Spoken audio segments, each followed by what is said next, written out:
All right, so welcome back for episode 4 of NYR After Dark, late night Rangers talk for the fans who never log off. Um, Another great episode today. We're going to be holding the court case for the Braden Schneider deal that just happened actually today. We are going to kind of make predictions based on total points that we think some of the guys on the team are going to score this season. We'll make our Metro Division standings predictions. Again, we're going to do up until the All-Star weekend and then also the end of the season. And then finally, we're going to do a nice little segment called Guess That Ranger, where Ivan has to guess which former Ranger this person is based on stat line and a nice blacked out picture. How are we feeling? Feeling confident? No, because I'm gonna overthink it, but we're gonna see how it goes. Yeah, I think you'd be okay. I don't think so, but we'll see. So start us off. Rangers Court, the Schneider trial. So in this segment, Ivan's going to be playing the defendant. I'll be the prosecution. Basically, Ivan's defending. Was it a good deal?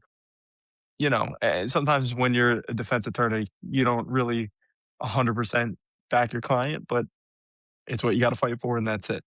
I will be representing prosecution because I was very heated. I had a couple arguments today on X or Twitter about this deal. So Ivan requested that I go first. I will go first. Okay. So I want you to know something. Ivan is going to try to fool you here. He's going to try to fool you into thinking this was a decent signing or even a committal signing, right? Not too serious. But I'm here to tell you it was a bad signing. Okay. I'm not angry about them re-signing him in general because of the player that he is. I'm not happy that he is going to be making $5.5 million to be a third pair defenseman. Okay. I'm not even mad that he's playing in the lineup. Really, I think of the people we have, he probably should be one of the people playing on the blue line. But I'm angry because of what this signing could mean. Okay. This signing could mean that he's being given another opportunity that he doesn't really deserve. He has not stepped up to the plate any opportunity he's been given before that. This could mean that Dre might not intend to trade him at all. This is a bridge deal. Here's another prove it. You know, if you do well this season, maybe you're worth the money. Maybe we keep you.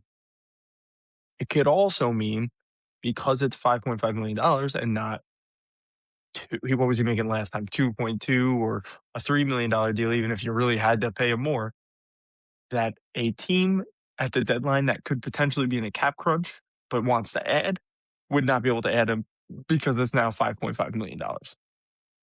That's all a potential, right? That's what could happen. And that's what scares me about this deal because I didn't think it needed to be the case. We already talked about it with Trocheck on previous episodes where his value is at kind of at its peak, and I think Braden Schneider's value is at its peak. I think if we give him another season to shoot it into the defender's shin pads, I don't think that raises his trade value. I think it lowers it. And I think we're paying him $5.5 million to do it, and I don't think that's very smart. My closing statement.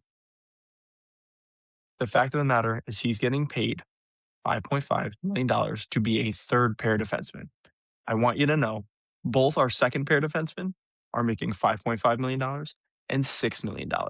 And I can guarantee you both Dursey and Pedersen are going to be better players this season than Braden Schneider. And I think that's too much for him, regardless of term. I don't care that it's a 1-year deal. Ivan. All right, my turn.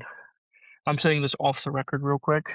I agree with you when you said sometimes your attorneys gotta fight for you regardless. You know, they could be murderers, but you still gotta fight for them. Someone's got to do it. Yeah. So my thing for Schneider is the biggest factor. Again, I was saying this with like free agent signings and stuff like that, and I'm very happy this was the outcome in the sense of term. It's a 1-year deal. Like it's 5.5 million. I get it. That is more than we want to pay him, but we weren't in a cap crunch or anything like that. Like, yes, we're in need of a top 6 guy, but like, what top 6 guy are we even getting? Like, we weren't, we weren't getting another Dorofeev or something like that. Schneider, I don't even know how to say this in a sense. I like the last 2 years for the Rangers have been ass in general. So I feel like Schneider hasn't been put in the best position to succeed at the same time. And another thing with the whole contract, I don't think people realize this, but if it went to arbitration, he would have got more money. That's why Drury settled at the 5.5 because he would have gotten more in arbitration. And even if I'm not, and when I say more, I don't mean like he was getting $8 million, but he could still get a potential like $250,000 raise or something like that. So I think it was smart for Drury to come to terms with it and just do a 5.5 because it was more than likely that he was going to get more or a little bit more, not that much more. I agree with you with the whole like shooting into the pads thing, but like he's also not there to be an offensive defenseman. Like he's a big body defenseman, and he's just out there to block shots, be a big body, and play physical. Do I love him on our third pair? No, but like, what are the other options? Like, I'm not. The team doesn't have trust in Scott Morrow, Smith. I mean, I would play Smith over Schneider, but they play opposite sides, right? Left and right, Yeah, yeah. Smith is So lefty. yeah, so like, who else do we really have right now that's taking Schneider's spot? Because if you're a third pairing D man, like, do you want to put Scott Morrow there, who's an offensive defenseman, instead of Schneider, who's more of a defensive defenseman? Listen, he's not a perfect player. I'm not gonna. I, as his lawyer, will not lie to the court and say that he is a perfect player. But at 1 year, 5 point, 1 year at 5.5 really isn't that big of a deal to me because I know you were saying that like it's a harder contract to trade. Realistically, it's not because it's like even so it's like even if Rangers ate like a good chunk of the cap or whatever, ate half of it, or got a third team involved to eat some more, like there are teams out there that value Schneider and want Schneider, but like as we've seen with Jury, he puts a very high price tag on his players. So I wouldn't be surprised if his price tag was so high where like teams were lowballing him, not because they were trying to lowball him, but like they're trying to give fair value while he wants that extra bump, you know? So I still think the contract's tradable at even at maybe not 5.5 full, but like I can see us eating cap and trading the contract. I don't hate the contract. I don't think this is detrimental to the team this season. We're not Stanley Cup contenders. This doesn't make us worse, but it doesn't make us better in a sense. So I don't know. I'm very like just neutral with it. I just saw all the hate when it happened, and I just didn't agree with all of it because I was just like it's not that bad. Listen, again, off the record, we can kind of end the court case there off the record. I, I I agree with you. It's not detrimental. However, I feel the same way, or at least very similar to the way I did about the Corpusalo trade. Hmm. It just didn't need to happen. It's like that number didn't need to be the number. And you Yeah, can argue in arbitration he could have gotten more, but I don't think he would have. I'm gonna be honest with you. He was making 2.2. He's not worth 5.5. I yeah, don't but think in with arbitration. yeah, I but don't think with he gets it. yeah, but see, that's I'm gonna disagree there because if he thought he was gonna get more, why wouldn't you just go to arbitration? Like if he thought he was worth more or whatever, why wouldn't you just go to arbitration then? So Because that's my point. I don't think Drury cared. I think Drury no, I'm not looked at saying it. Drury. No, I'm not saying Drury. I'm saying Schneider. Schneider could have just been like, I'm not negotiating with you. I'm not taking 5.5 because I'm gonna get more in No, arbitration. of course Schneider's going to take whatever he can get, but I think Drury should have held strong and been like, "You're not worth 5.5. I'm not Yeah, giving you that. I'm I not just giving think you that." I just think with the cap or like already being where it is and then going up an additional 9 mil, like you have to think about it this way also. Like I know Trouba's a more seasoned vet. He just got 8.25 million for 4 years. Which is In stupid, and he was no, getting a but it is stupid amount when he was with us too. So that's why we got rid of him. But this is my point, though. Sure, the cap's going up, but do we want to use that extra cap on Braden Schneider, a third pair defenseman? I no, don't think we do. I but don't think where we else? want to use that extra. Yeah, you're saying where else, but we need a top six forward. Yeah, And yes, but that's hold where are on, we getting that? hold your horses. Where's the And I gavel? understand that right now it's tough. Exactly. We need a gavel. We need a judge. I understand that it's like, well, right now there's not a lot of options. What are we doing?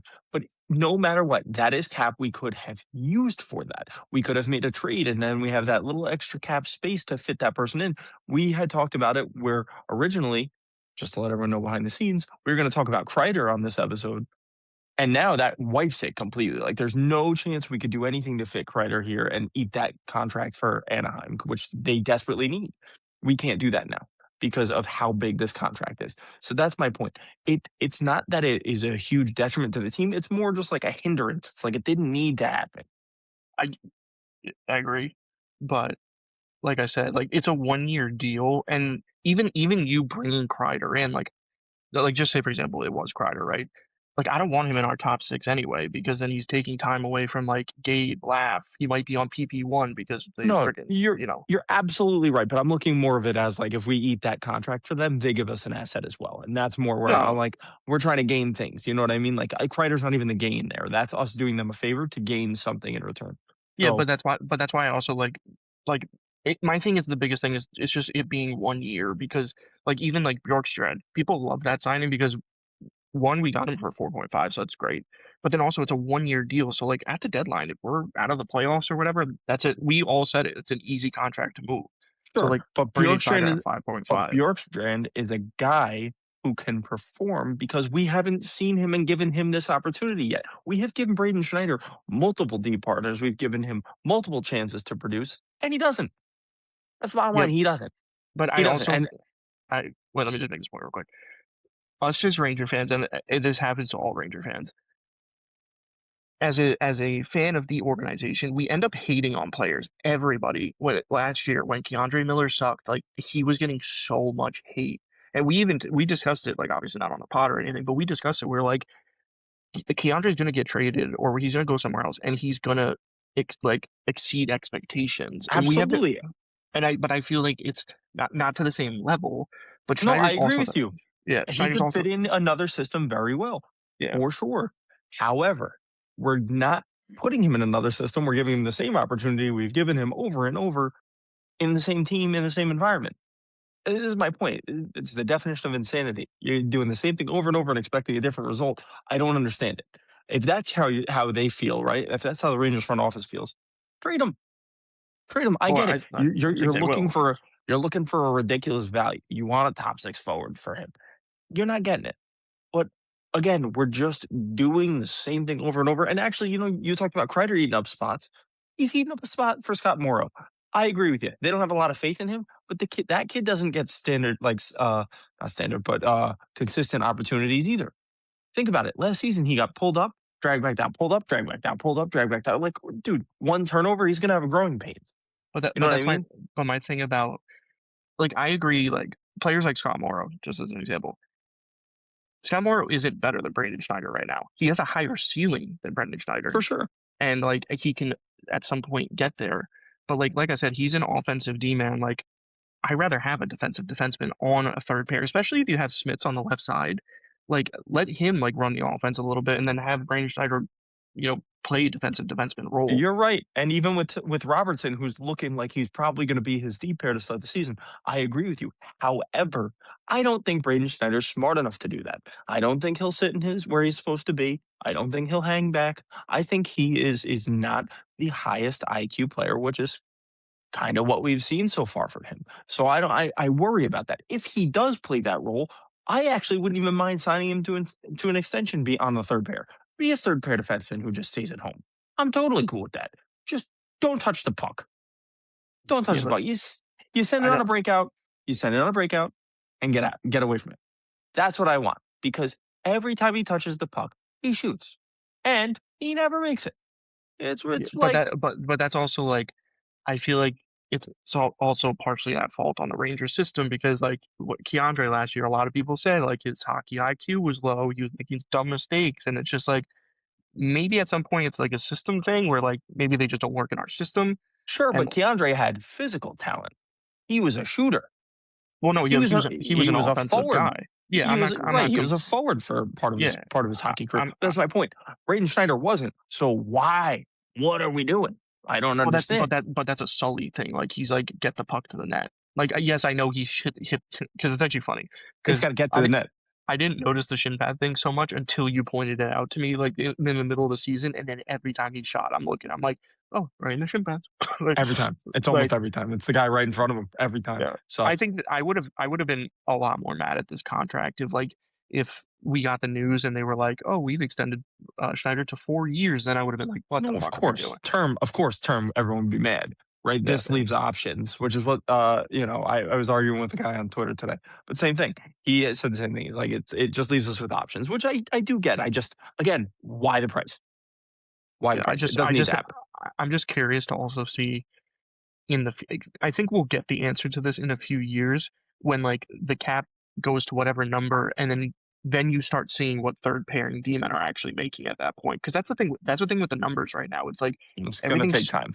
yeah, everything's so skewed with everything. Like, I mean, like Leo Carlson, obviously completely different player, position, everything, but like him making Yeah. 18, that, I can't even No, it's comprehend absurd. someone It's making absurd. 18 million in the NHL. So It's absurd. it's gonna be weird to see in a few years, like where the balance is, how much third pairing guys are, even like fourth line guys. How much are they going to start making? Are they going to still be league minimum, or are they going to be making like $3 to $4 million a year? Like, I I don't mean, know it'll how. probably go up. If it all goes up, it's all gonna go up. You know what I mean? Yeah, So yeah, we'll see. All right. So again, we're gonna let you guys, the viewers, decide, the listeners decide. If this was a good trade or not. We just kind of were here to speak our points and represent our sides. Next, we're going to talk about we've got some over under lines for total points. I'm going to let Ivan take over because this is his segment here. yeah. So we just grabbed lines from the sports books, and ChatGPT helped us out a little bit on the lines. So I'm just gonna go down the list. I'll say the person's name, over, under, whatever the number is, and then you tell me over or under. So we'll start with Fox. We got 67.5 points. So, on the basis that I'm assuming he's playing 84 games this season, I'm going to say over. I think that those injuries really kind of took a hold of him last season. I think when he did get to play, he played well. I think this is a second year with the same partner in Gavrikov, right, where they're going to feed off each other. The chemistry will be a little bit better. And I think also just like having other guys that are willing to eat up some time on the ice, like Pedersen, where he doesn't have to be the everything kind of D man. That'll be nice for him. Not to mention, I think power play should be in full force, right? You got Dorofeyev, you got Mika, you've got Laugh. We're assuming probably JT, right? He should have his kind of pick of the litter, so to speak. So I think over. What'd you get? Yeah, I also have over. I actually thought 67.5 was a little low because I expect a fully healthy Fox, 84 games. I completely expect over 70 points, and he's had over that number before. Last year, you pointed out his injuries and stuff like that. Like he was almost a point per game last year. He had like 53 points in 55 games. So if he stays healthy, and again with the power play, like I think our power play is going to be actually elite this year. I agree with you. I think people are going to just eat up power play points this year. So I had the over on that one as well. Next one is Mika, and he is at 74.5. Same thing. I'm saying over. I Mm, think Mika found his stride a little bit, and I think it was you that said this to me. I think him and Laugh have some sneaky chemistry. mm, Um, and I think that either they go with Mika, Gabe, Laugh, or Mika, Doro, Laugh. And I mm. think either way, Mika shines. I really do. I think he's going to have another phenomenal season. I think he's back a little bit. And again, like I know that's kind of like what we talked about with Fox, but like them bolstering that blue line, like Mika's going to feel a little more confident. And then again, we've got power play. And like now, I feel like when it came to our power play last season and prior years before that, even, there was a lot of focus on that Mika one timer, right? Everyone knows it's coming. Like you can feel it in the air. I mean, as a Rangers fan, I'm sitting there feeling it. I'm like, there's Mika. I'm just watching Mika the whole time. Like, where's he going? Where's he going? Now we've got Dorofeyev on the opposite side, shooting the opposite hand. And now you gotta worry about that too. Yes, we had Panarin, you were worried about him floating around and doing some fucking shifty stuff, but now having that threat always on the opposite side, I think is gonna be a killer. I think he's gonna have a lot of power play points this year. Yeah, I hope I have the over as well. I'm like thinking like 75 to 80 kind of points wise.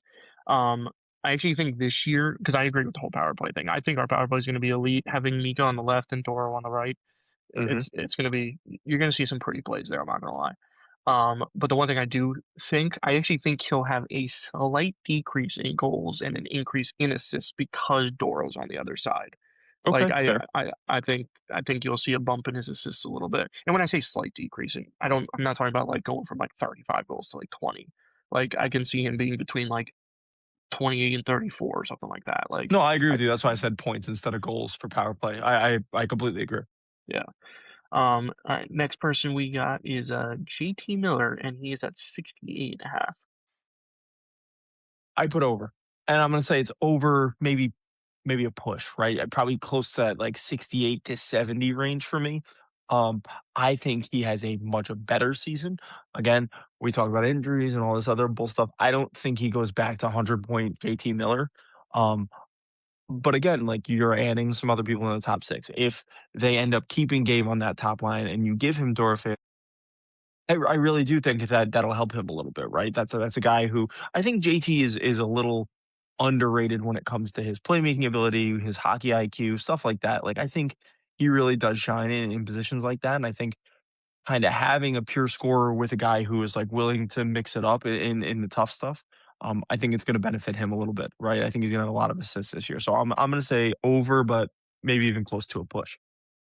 Yeah, so I'm actually at the same spot. I was at this one was a tough one for me because I can easily see him being like a 70-point guy, and that's what I want him to be. Honestly, he's like a 70-point guy, and like what you just said with how he's underrated or undervalued or whatever you said for his like his passing, like that's that's where he like when he had that like 100-point season, like he was playmaking a lot out there. So like depending on the line he's on, like if he's on a line with Doro, like expectations might be a little higher, I guess, but like I'm thinking like 70-point range.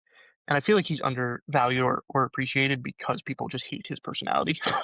I feel like that's a big thing with JT is just like he can make a pretty play, but then like people just get annoyed at him because like how he acts and stuff like that. Like he wears his heart on his sleeve. So like Back to number 10 too, by the way, oh, I was which about we gotta throw that in there. I was about to say I was just like dude, him going back to number 10. I like that. I was excited when I saw that today. Um, but okay, so yeah, I what did I say? Under or over? Oh wait, You we did said top. over. Yeah, You yeah, said sorry. around 70. Yeah. All right. So next one I got is laugh I mean, 61.5. I want you guys to know something. I originally had done these lines, and immediately I knew when I put the lines, what I did was I just took the last 3 seasons of points and averaged them out, and I knew almost immediately that Ivan was gonna lose his mind about the laugh line. So I just want to put that out there. So our new left line is 61.5. I have over. I think Mm, obviously we saw a jump in production after Panarin took off. And I think again, no matter what, we're putting him on a good line. It's either going to be Gabe Migalef, more keeping the chemistry, or Doro Migalef. And I think he's still, again, you've talked about it on previous episodes too, where he's an underrated playmaker as well. mm. I think he is going to have I don't wanna say breakout because that's real strong, but I think he's gonna have a great season. Like, if you were looking at his season totals before this, I think this is gonna be 1 or 2, of his highest. So, I'm definitely over.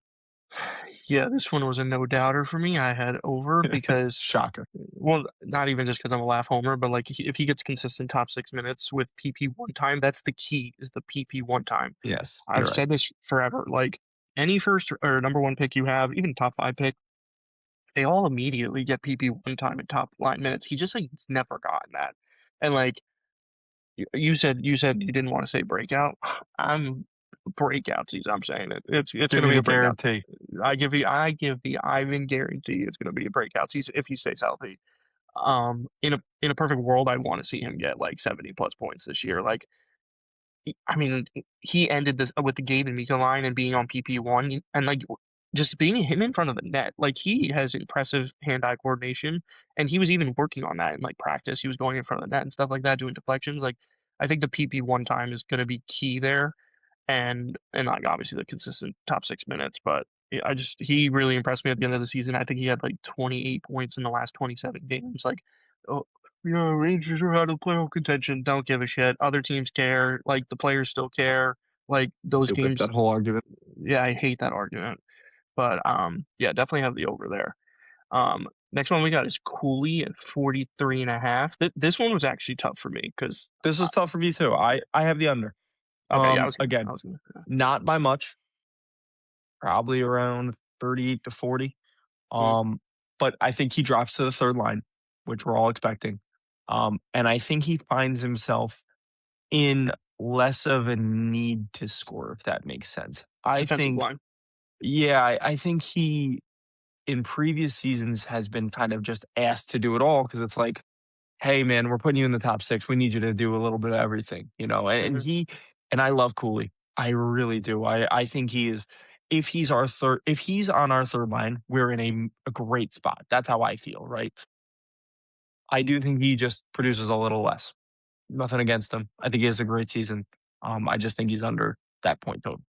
Yeah, no, I have under as well because when I look at Cooley, I think like right now for where he is, I would like him just to be a 20-20 guy. 20 goals, 20 Mhm. assists on a third line, defensive line or whatever.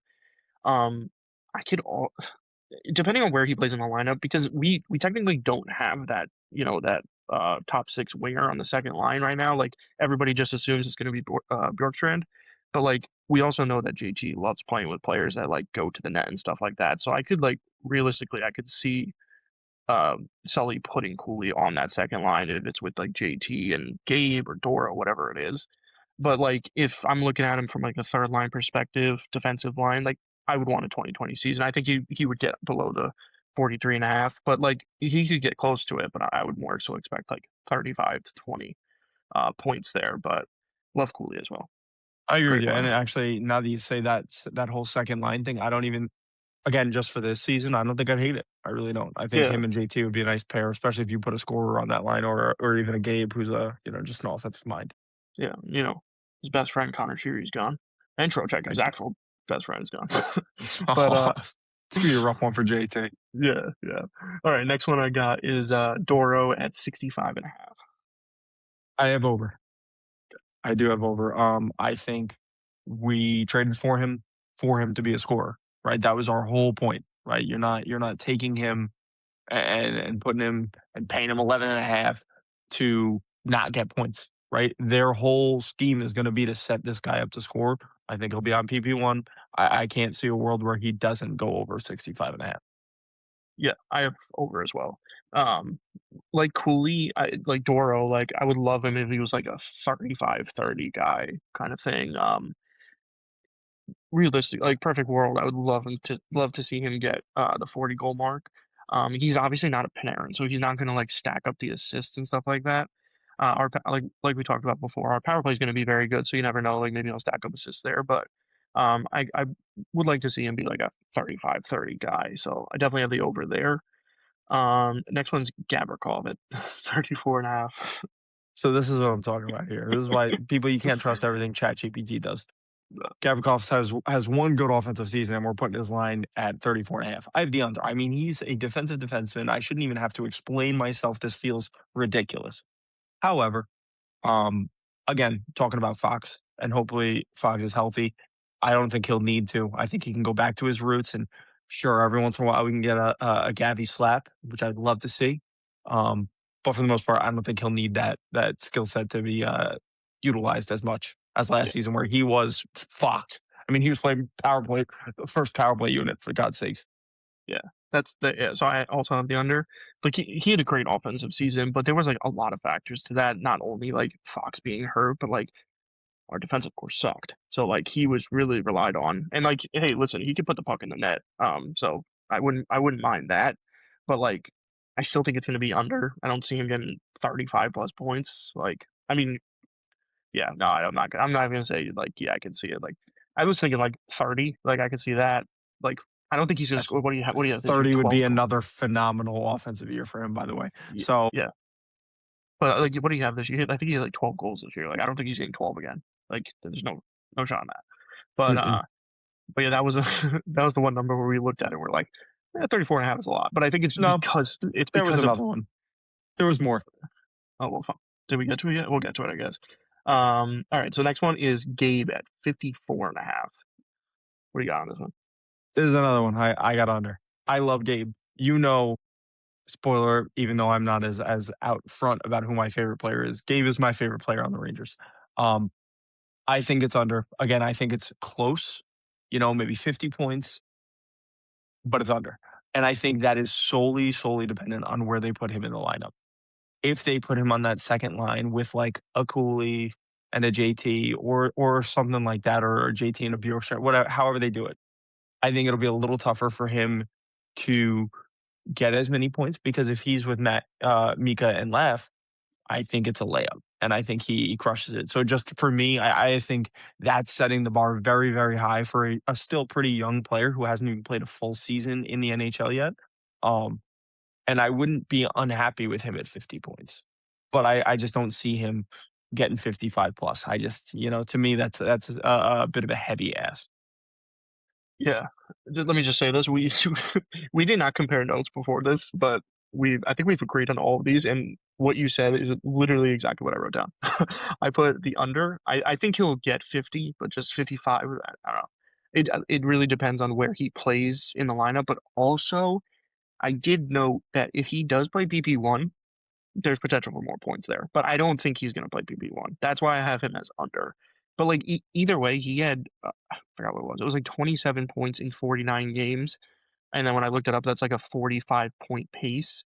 So like 55 is not a huge jump from there, but I just don't know the exact line combo he's going to be on because that last Nico There's line, too like many variables. There's too many yeah, variables. yeah, so I did put the under there, but if he did play PP1 like consistently all year, I can actually see him going Sure. But that above would that. require them to pull the captain off, and they're not doing that. So No, he changed his number too, so we like him better now. But I still like next, them. I still have my 8 no captain patch jersey. Okay. yeah, that was funny. I wish I still fit my JT number 10 jersey. I don't. All right, next player.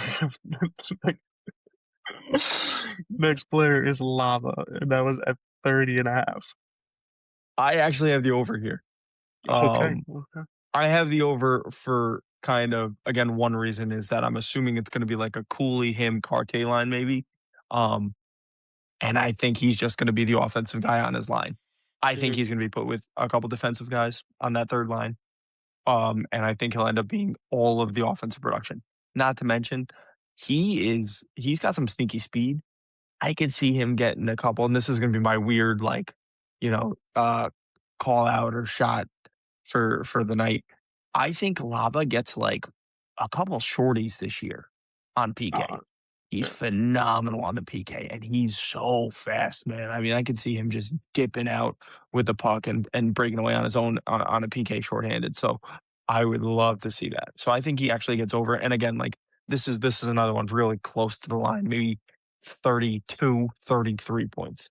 Yeah, this one was a tough one for me again, and I put the under on this one just because, like you kind of said, with the whole like Cooley third line, I expect this to be a defensive line, so like I'm not really expecting high offensive numbers from them. Hey, if they can, feel free, I would love that, but I just feel like it'll be a little bit under. Like I think he's what did he have last year? I forgot, I didn't write down the number he had last year, but I can see him in the 20s again this year. And one other thing you pointed out with the whole like scoring on a shorty and stuff like that.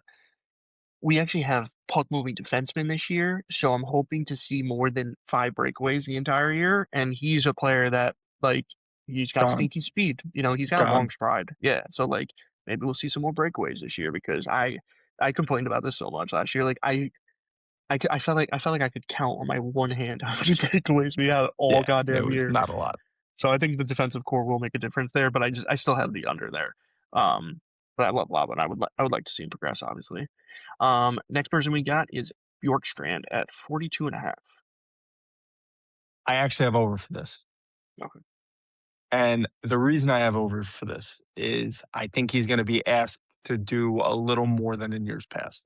Hmm. I think, yes, he's a kind of like a fill-in guy potentially, right? Depending on what we do with him at the deadline this year. But we signed him to a short-term deal, and I think it's just like, hey, man, like for now, you're probably playing in the top 6. It's not going to be forever, but for now, you're going to be playing in the top 6. And I think in the top 6, he's going to get a lot more scoring opportunities, whether that's, goals or assists to me. And again, like we talked about, if he does end up on that second line right wing with Doro on the left, I don't see a world where you don't get a decent amount of points out of that. So I put over. Yeah, I agree with you. I have over on this one as well. I We're assuming here that it's going to be top 6 minutes, so that was one key there. Also, like I just feel like Tampa, like he wasn't fully utilized in Tampa. Like I feel like he's going to have more of an opportunity here. Do I think he's going to like shatter this? No, I think it's going to be over, but I don't think he's going to like blow Yeah, by these it. will all be pretty close. Yeah. But if assuming he gets top 6 minutes and like PP2 time, I can see him going over on this one. Um, all right, next one we got. Oh, this is the other. Oh, this is the one we were talking about. Jersey with 39 and a half. This poor made of glass guy is what I'll call him because I'll be nice. He hasn't played a full season in a while. He's constantly dealing with injuries. Um, do I want him to score over 39 and a half points? For sure. Do I think he should in an 84 game season next to Pedersen? Probably, honestly. Especially being the offensive guy on that pair, like he probably should. I don't think he will. I got under. And again, like we said for all of them, kind of close probably, but that's assuming he plays. I'm gonna give him just give me over 70 games. If I can get over 70 games out of him this season, I think he gets close. I don't know. Again, Yeah. I liked the trade for Trocheck. I like that we got him mostly for Cole Bodwin, but I still like Jersey coming over because that's a guy who helps now and he's a decent age, right? But that injury proneness scares me because we already got enough of that. Igor is good for one injury a season. Fox is good for one injury a season. JT is just going to play with his arm hanging off. So, I do worry about that, and I think it's going to impact his production a little bit, especially because it'll impact chemistry with two new dudes who just came to the organization trying to gain chemistry together. Because we're assuming he's going to be with Pedersen, and I think that's going to be a little tough. So, I do think it's going to be under 39. Yeah, I have under as well. I just think 40, 40 points. I feel like, I mean, like it could happen. It's just the way I'm looking at it is like 40 points is a lot when it's basically going to be all assists. Like he's not like a goal scorer per se, so like he's gonna have to stack up the assists. He's a good puck mover and stuff like that.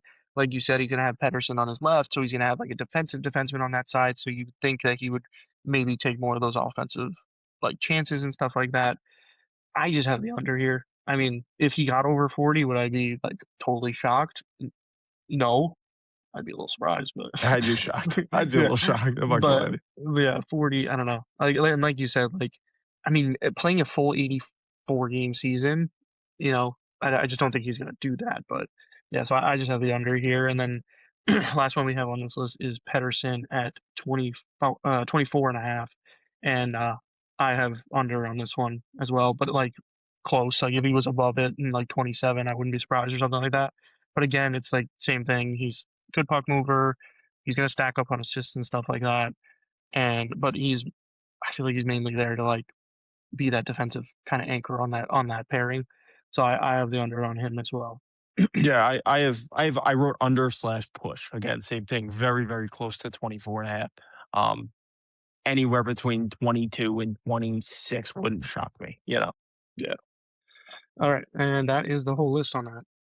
Yeah, so we're gonna move on to our Metro standings predictions. So the reason I wanted to kind of split it up and kind of focus in on All-Star weekend and then focus on the end of the season is because I think there's a lot of teams that are gonna be kind of close in this division this season. Um, we've got a lot of emergence from big moves that Washington made, right? We have Carolina, who's always a wagon, and then you just assume things are going to go better for the Rangers, right? So I think there's going to be a lot of close things, which is why I wanted to talk about All Star and then end of regular season. So go ahead and give me your by All Star weekend. Where do you think the whole standings are looking at for the Metro?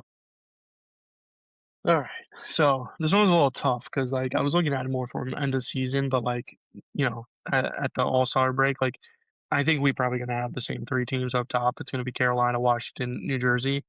Um, So I actually for All-Star weekend, I'm actually gonna have it be Carolina, New Jersey, Washington.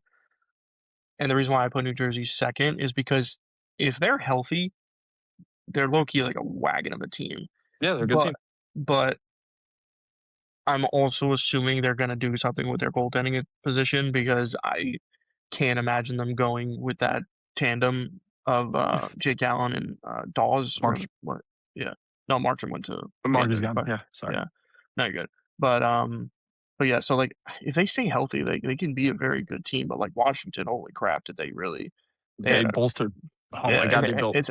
it's not even like, obviously, they bolstered, but they have such a big team, like, that's gonna be a like, I think Florida's gonna be a very hard team to play against for obvious reasons, but the Caps are gonna be right there with, like, the heavy hitting player, like, big bodies, um, so, yeah, I have that, and then, um, the rest so the rest of them I have right now is, NYR, so New York Rangers, then I got Flyers, CBJ, Isles, and Pens.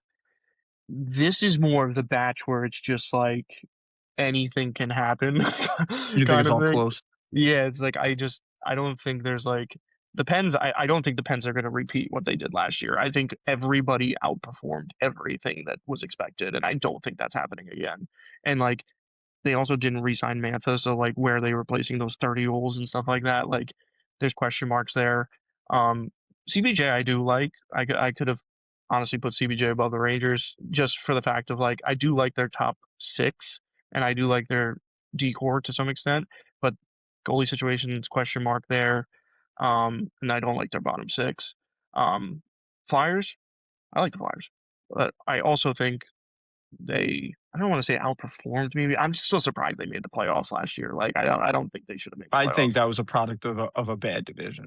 Yeah, exactly, and then I just hate how the aisles are built. Like, there's players on there that I like, obviously, like Barzell and Shafe Daddy and stuff like that, but, like, I just hate how that team is built. Shafe Daddy. I didn't Yeah. like that. Oh, that's what Spin Chicklets call or Biz calls him Shafe Daddy all the time. That just rolled off the tongue. Kinda gross now that I said it out loud, but, I just don't like how the aisles are built, so that's kinda like the standings I have at, like, All-Star Weekend. What do you got? So I have same 3 on the top, different order though. I have Carolina in first. I have Washington second. I have New Jersey in third. I also have kind of a note here where I have in order the Rangers and the Isles, and I think it's a close matchup. I do. I think we're split by maybe a point or 2. Um, you may hate how they're built. I think they have enough pieces to outperform the other 3 teams that I have below them. I don't Mm, know why. Philly, again, like you said, I think they were shooting outside of their range last year. I think it was a product of a bad division, and I just don't see them performing the same way. Pittsburgh, we know, not great. And I think, I'm not going to lie to you, I think CBJ just sits at the bottom. mm, I feel so bad for Columbus, but I just think they sit at the bottom probably the entire year. yeah, I mean, well, let's hear you go with the end of the season now. Sure. So then I think what ends up happening, right? Originally, I had Carolina, Washington, Jersey, and to me, by midseason, we have Carolina with like not a crazy lead above Washington, but a good enough one just because of consistency's sake. And I actually think that by the finish of the season, Washington just overtakes it. I Mm, really do. I think they just get above. I think they figure out their chemistry, right? You get Cairo in that system, you're getting comfortable. You get Tuck in that system, getting comfortable. I think they're also feeling a little bit of pressure to make Ovi's last season a banger. So I think there's this urgency from them to like build, and I can see them adding more at the trade deadline and making a push kind of just for Ovi's sake, if I'm being real.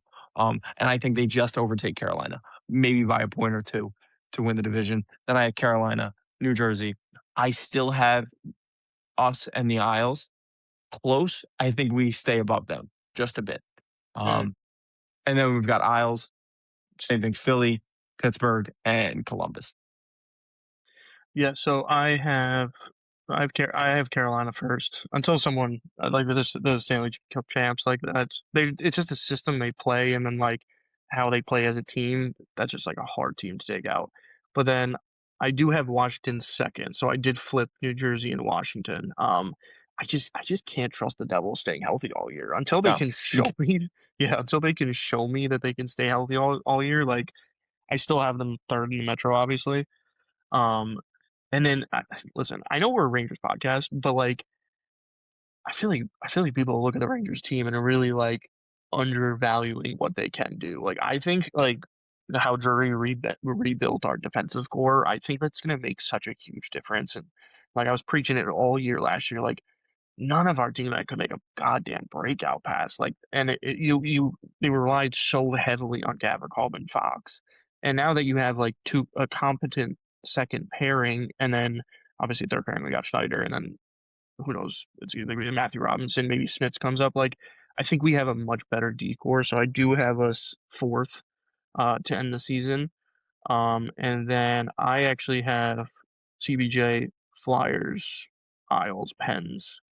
Um, again, CBJ is not a bad team. Like I think once they came back from the Olympic break, like Zach Oransky, like it seemed like I don't want to say he like didn't play as well, but he kind of just went to neutral and he just wasn't like how he played in the first half of the season.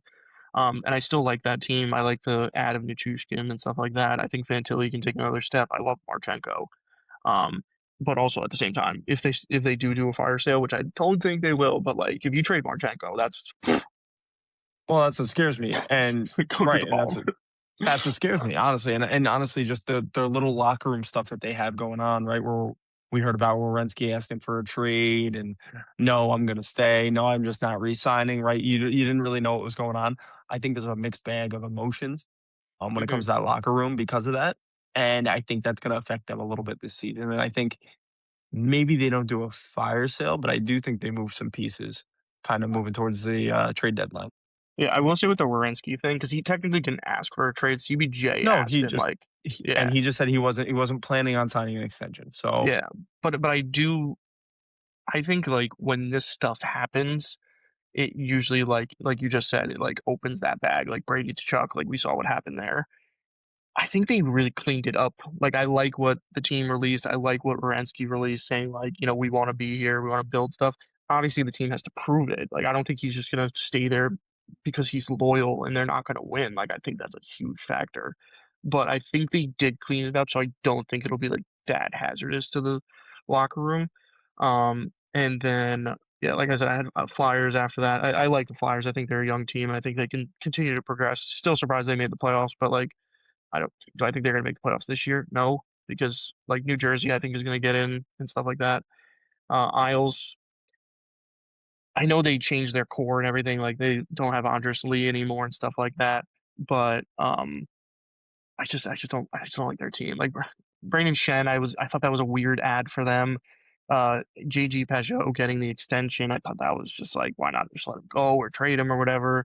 They are slowly bringing in young players and stuff like that, so like that's good. I just they have a I good don't know. pipeline too.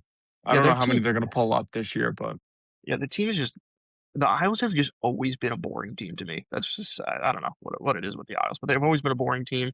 But they, like I said, they are bringing in the youth and like Schaefer and stuff like that. Like it is exciting there, and you have Sorokin in that, so like he could. I mean, that's also another thing. Sorokin technically carried them completely last year. His he numbers did. were insane. So like, does he have that good of a season again? I don't think so.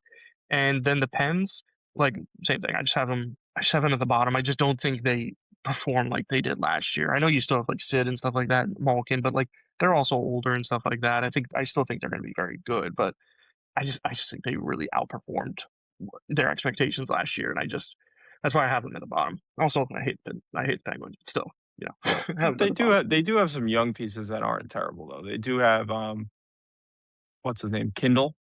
Yeah, Kindle looks but okay. And what's that other kid? McGroarty? yeah, but I don't think did he play last year? No, no, no. But that's my point. They've got some young Yeah, pieces that could, you don't know where you're going to get from them. They could perform.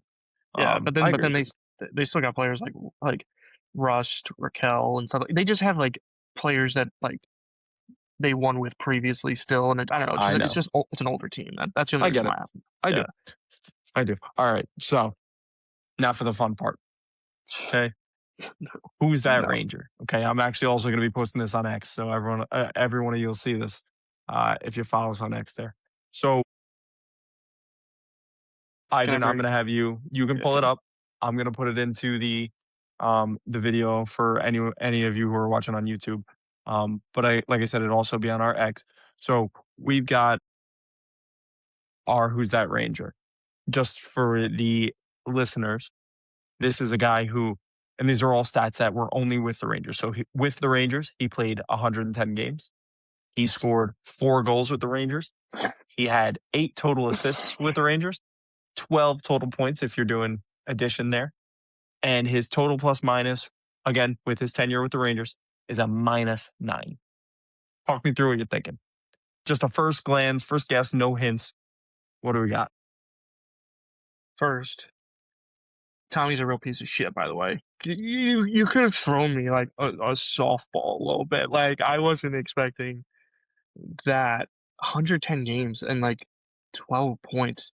I mean, they either are a shit forward or it's a D man that we didn't develop properly. But I mean, based off the picture, he's left-handed. No, it's Just like throw out a that. guess. 110 games.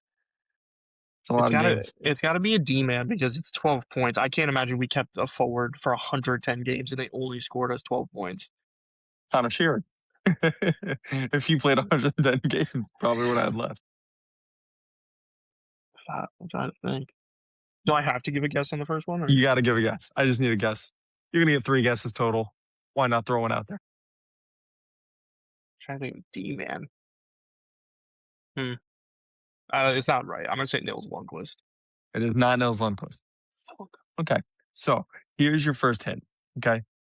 This player was traded to the Rangers in 2018. Okay. So now you got a little bit of a time period, right? He played 110 games and he got traded in 2018. So you're seeing him probably between 18 and 20, right? You're seeing him. So you've got a little time range. Do I think it's going to give you the answer? No. But it's a hint. Yeah, awful man. Like couldn't have thrown me division. Just like what division he got traded from. Nope. Um, Turned to the team in 2018. 2018. I'm trying to think off the top of my head. It has to be a defenseman. It has to be an ass defenseman that we didn't. I'm trying to think. Is he still in the league? Oh, you can't tell me. Is he still You'll in get the another league? hint after. You'll get another hint after this. Oh fuck. All right. I'm trying to think of maybe like a forward. Dude, this is hard. I'm not gonna lie. This It's one's not supposed to be easy, yeah. and you I know know, but everybody on X is going to cheat. yeah, and I can't cheat by the way. So I He's like you not have allowed to no cheat. I you have actually, we do share notes, and I didn't give him anything. I actually put in my notes because I knew he would go into my document. I put stop trying to cheat, Ivan. oh I actually didn't even look. Oh, I didn't even think you would put anything in yours. 2018 because I want to pull up the roster, but I feel like if I pull up the roster, I'm gonna see exactly what it is. I don't even have a guess right now. I need You to see the have to name. guess. Give me a guess. Throw out a name. Doesn't matter. I mean, Elias Anderson was ass, but I think we drafted him in 2017. I think. I'm just gonna guess Elias because I have no other guess right now. Not Leo Sanderson. No, absolutely not. Am Your I even like final. close? You were closer with the first one. So final hint, and this should give it away as long as you are actually keeping up, which I'm assuming you are keeping up with current events. This Oh player wait, just don't do it then. no, I have to tell you. No, wait, just give me a second because you said current events. No. Let me tell you the hints. I know, but I don't want to. If it's gonna give it away, I don't want it It's to be. going to give it away, but that's because you couldn't get it the first 2 times, and that's fine. Okay, it's a very hard one. This player just signed a contract with San Jose. Just signed it. You mean Libor Hayek? Libor Hayek. Good job. You're so dumb. Libor Hayek. Very nice. Oh, All right, guys. okay. Listen, Niels Lundqvist wasn't that bad. I No, mean, I like, told you it was close.